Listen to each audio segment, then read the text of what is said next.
కంది గ్రామాన్ని పరిశుభ్రంగా ఉంచడమే తమ లక్ష్యమని కంది పంచాయతీ కార్యదర్శి కవిత అన్నారు. శుక్రవారం ఆమె గ్రామంలో పర్యటించి వీధుల్లో చెత్త చెదారాన్ని సిబ్బందితో శుభ్రం చేయించారు. కొత్త కంది, పాత కందిలో ఊరు కాలువలను పూడికలు తీయించారు. ఈ సందర్భంగా కవిత మాట్లాడుతూ గ్రామంలో బహిరంగ చెత్త వేయకుండా గ్రామస్తులు తడి, పొడి చెత్త వేరు చేసి పంచాయతీ సిబ్బందికి ఇవ్వాలని కోరారు. గ్రామంలో దోమలు వ్యాప్తి చెందకుండా గ్రామస్తులు సహకరించాలని, ఇళ్ల వద్ద కూడా చెత్త చెదారం మొలిచినట్లయితే ఆ ఇళ్ల యజమానులు వెంటనే తొలగించుకోవాలని సూచించారు.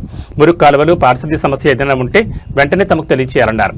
ఈ కార్యక్రమంలో 10వ వార్డు సభ్యులు చాంద్ పాషా, పంచాయతీ సిబ్బంది తదితరులు పాల్గొన్నారు.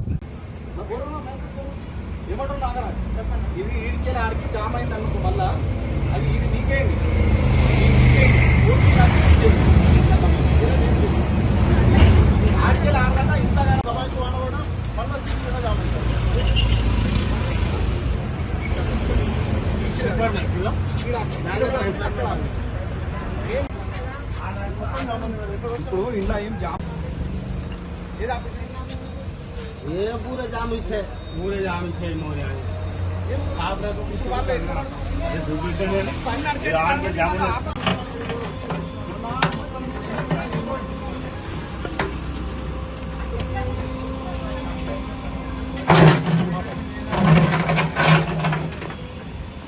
ఎప్పటికీ యాద ఉండిపోతుంది.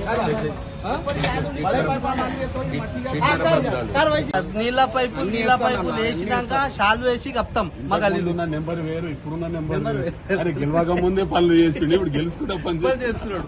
దావత్లు చేసి ఇప్పుడైనా అంతే అను